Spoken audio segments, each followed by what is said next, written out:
The highest paid people are those who know more about what they're doing than the average person. They know more of the critical facts and ideas and information and the skills than the average person in their field. As a result, they can make a more valuable contribution in a knowledge-based society, and they can live the best life possible. They are valued more, they're respected more, and ultimately they are paid more money and promoted more often because they have more education. The rule is that to earn more, you must learn more. If you want to increase your level of income and achieve the best life for yourself, you must increase your level of intellectual capital, and thereby the value of the knowledge component in what you are doing. And you must do it starting today. My friend Jim Rohn said that formal education will make you a living, but personal education will make you rich. And knowledge is becoming obsolete at a more rapid rate today than ever before, so therefore you must be continually replenishing your knowledge or you're actually falling further behind. Pat Riley, the basketball coach, used to say, if you're not getting better, you're getting worse. And in terms of knowledge, if you're not continually upgrading your knowledge, the knowledge that you have is becoming useless over time. So here's a good question for you, is what one piece of knowledge would be most helpful to you in your career? What particular type of knowledge? Would it be marketing? Would it be sales? Would it be time management? Because you can't become good at everything, so you've got to pick your shots. You know, the snipers say, one shot, one kill. What I have found is you don't try to learn a whole bunch of things. What you do is you say, what is the most valuable piece of knowledge or knowledge area that I need to upgrade my skills in? And whatever it is, you take that one subject and you major in that subject. You say, all right, for the next month, 3 months, year, I'm going to major in that subject. Now here's the second force multiplier, the second factor that increases your probability, and it's skill. Now knowledge, properly learned and practiced, turns into a skill. And today our skills are mental skills. We don't learn physical skills, we learn mental skills. And mental skills are ways of thinking and acting and making decisions and getting results. The critical factor in knowledge and skills is always results. It's always results. Now here's what we know, and it's important to point this out, is that if you want to be successful, you have to be in the top 10% in your field. I had dinner with a gentleman named Gary Becker about 2 years ago in Chicago, and he's a Nobel Prize winning economist, and he wrote an article in the Wall Street Journal, and he said, we don't have an income gap in America today. It's important to understand because the income gap is the big political thing. What we have is a skills gap. He said, it's like in a marketplace. You go into the marketplace or like an auction, and people with really good skills are being bid up. People, I want you, I'll hire you. And people with average skills or mediocre skills are just not really in demand. There's nobody demanding them. This brings me to a quick story I wanted to tell you. Once upon a time, there was a nuclear power plant that was suffering severe mechanical difficulties. And this power plant, power generation was down by about 40%. I had a nuclear engineer in one of my courses. He said, based on what you told me, the plant would be losing about $1.2 to $1.3 million a day in electricity generation if it was off 40%. So that's kind of the numbers that the plant management was dealing with, and they couldn't find it. They did everything possible to find, why is the plant slowing down? It was just running like sludge, if you like. And finally, they bit the bullet, they got a hold of their ego, and they called MIT and had them sent down one of the foremost nuclear power plant experts in the country. They came down, he came down, drove out to the plant, put on a white smock, nice gentleman, professorial, picked up a clipboard, and he began walking around this massive control room, taking notes and looking at the gauges and the barometers and amp meters. And afternoon of the second day, he said, that's the problem. And he got up in a chair and he took a big black marker out of his pocket and he put a big black X on the gauge. He said, that's it. He said, replace this apparatus and the whole plant will be back up to full power. Thank you very much. He put down his clipboard, took off his smock, thanked them for their time, drove back to the airport, caught his plane back to MIT. Well, they were all waiting. The engineering crew was waiting like runners at the gate for his judgment. Once he gave his judgment, wham, they all went together. They stripped it all down, and lo and behold, deep within this apparatus was a major mechanical malfunction that was not detectable from the outside. So they immediately went to work, they replaced it with all new equipment, put it all back together again, and assembled it, and then threw the switches, and the whole plant went up to full power. And they were so happy. They were high-fiving and cheering and patting each other on the back and so on. They were all happy. And they're all happy like this for another week until they received a bill from the consultant for services rendered, $10,000. Well, the general plant manager calls in the senior maintenance engineer and says, look at that. The guy comes out here, stands around for a couple of days, writes one X on one gauge, and sends us a bill for $10,000. $10,000, I mean, that's outrageous. Yeah, we should make him itemize his account. Yeah, let's make him itemize his account. So the plant manager wrote back and said, dear sir, with all due respect, all you did was write one X on one gauge. $10,000 seems like an awful lot of money for that little amount of work. Could you please itemize your account in a little more detail? So about 10 days later, they got a new bill back. It said, for writing X on gauge, $1. For knowing which gauge to write X on, $9,999. In other words, it wasn't the amount of physical labor, and this certainly applies to your profession, it wasn't the amount of physical labor, it's the amount of brain work that went into doing this, the precision brain work. So it's really important with knowledge and skill. Make a decision to get to be into the top 10%. And remember this, and this was a shocker for me because I got such bad grades in school, is nobody's better than you and nobody's smarter than you. Nobody's better than you, nobody's smarter than you. You have more brain power than you could use in 100 lifetimes. Don't ever, no matter what you got as grades in school, no matter how hard it's been for you to learn a subject, don't ever allow yourself to think that other people are smarter than you.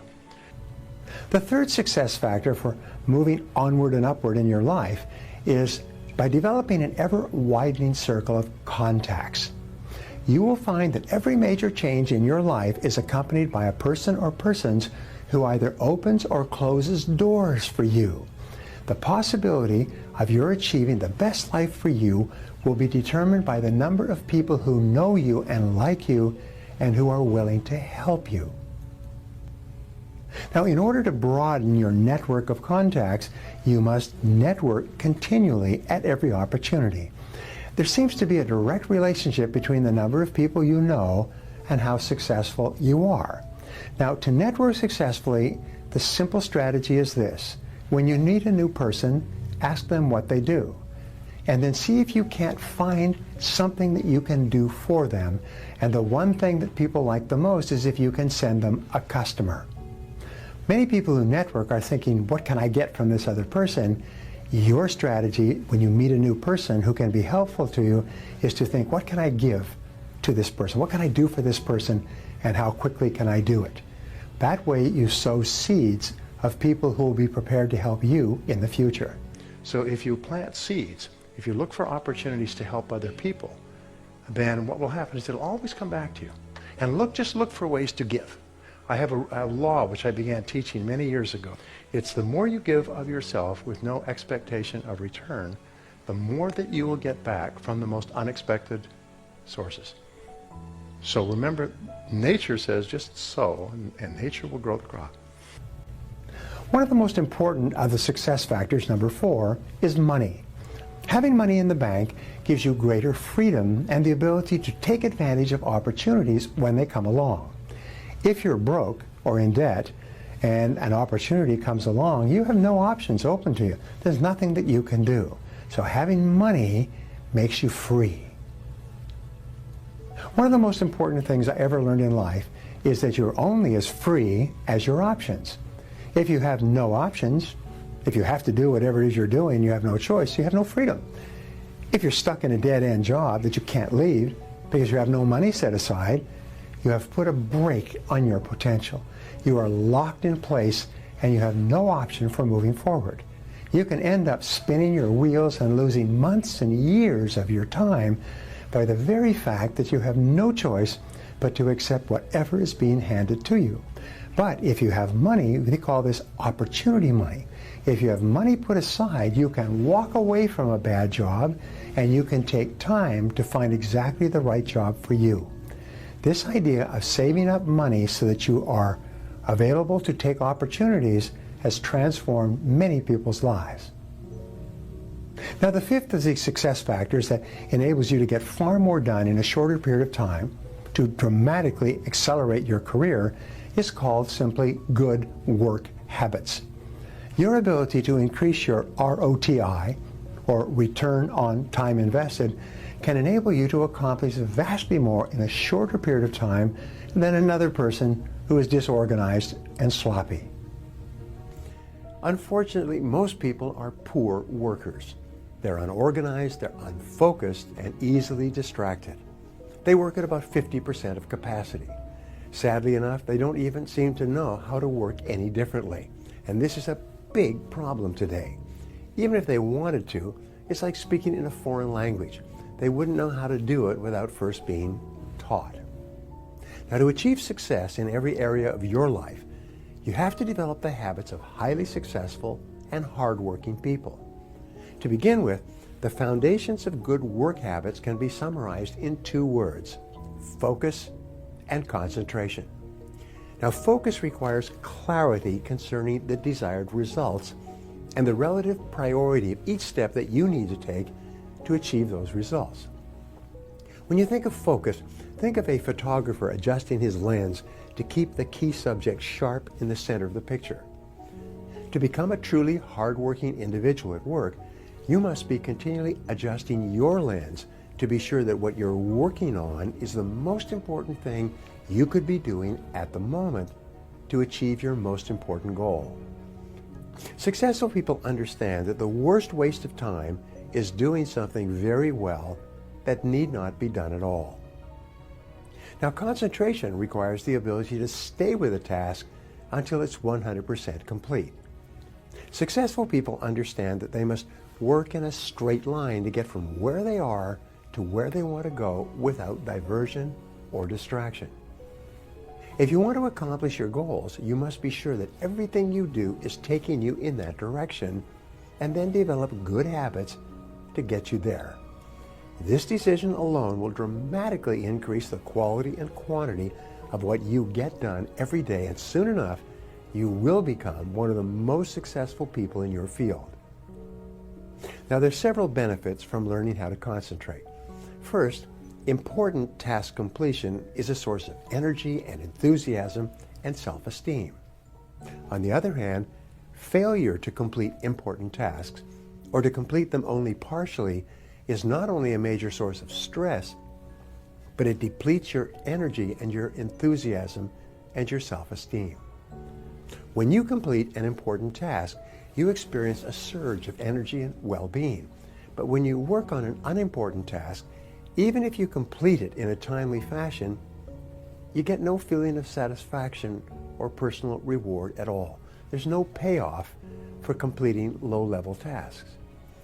Disciplining yourself to concentrate on a job until it is finished gives you a feeling of confidence and competence and mastery.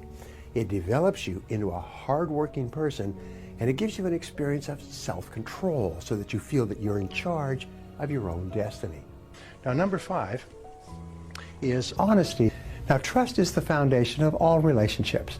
When people know you and believe in you and are convinced that they can trust you to keep your word and do what you say you will do, they'll feel that they are far more likely to get the things they want through you, to get the things they want faster, sooner, and easier, and with greater certainty. Now, in business, they say, what is the most powerful method of advertising ever discovered? Word of mouth. 85% of the sale, 85% of the success of a business is determined by word of mouth. And Theodore Levitt of the Harvard Business School said the most valuable asset that a company has is its reputation. Its reputation is how it is known to its customers. In other words, what do customers say about the company and the products and services after they have been exposed to them? I've just written a book called Now Build a Great Business. And the core of the book is a very simple principle that just sort of slapped me in the head like a big wet fish that after 30 years of studying. And the answer is, what is the key to success in business? 90% of your success will be determined by having a great product or service. And that's the word, great. It's a great product or service. Now, how do you know if you have a great product or service? How do you know? People say, this is a great product. This is a great company. These are great people.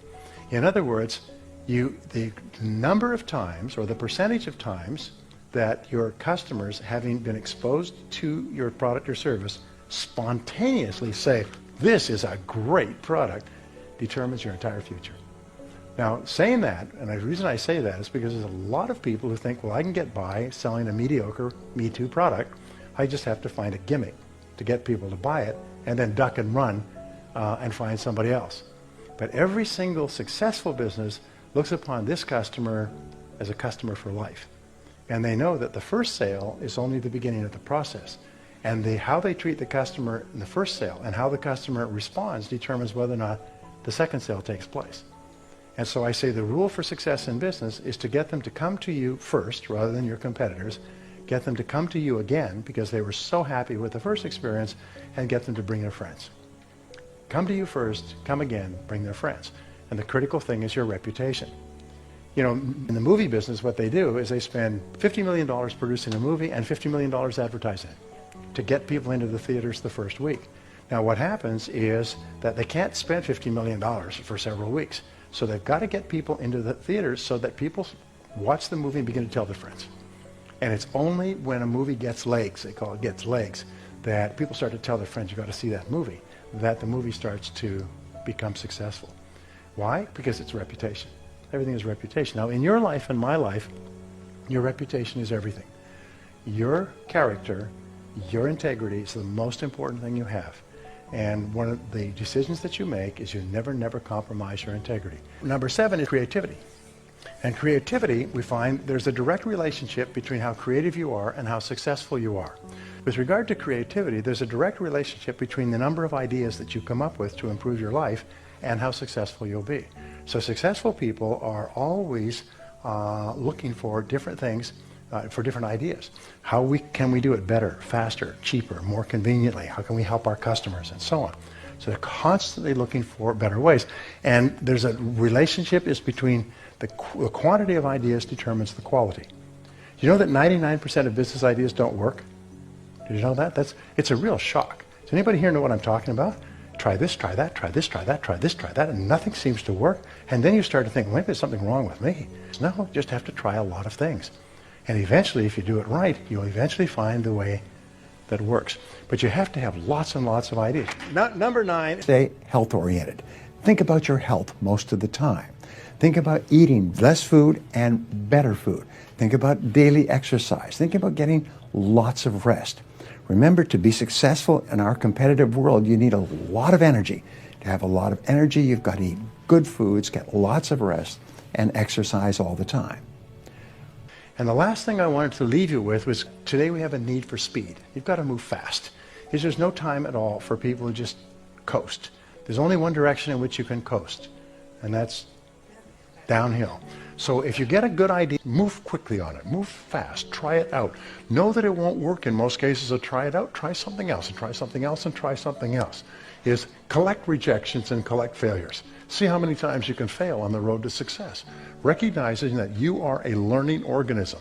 And just like it's called the cybernetic organism, every time you do something you get feedback, which makes you smarter, and it gives you ideas. And you try something, you get feedback, which makes you smarter. So you keep failing, and you keep failing in a forward direction. And even though it's at an unconscious level, you're getting better and better and smarter and quicker and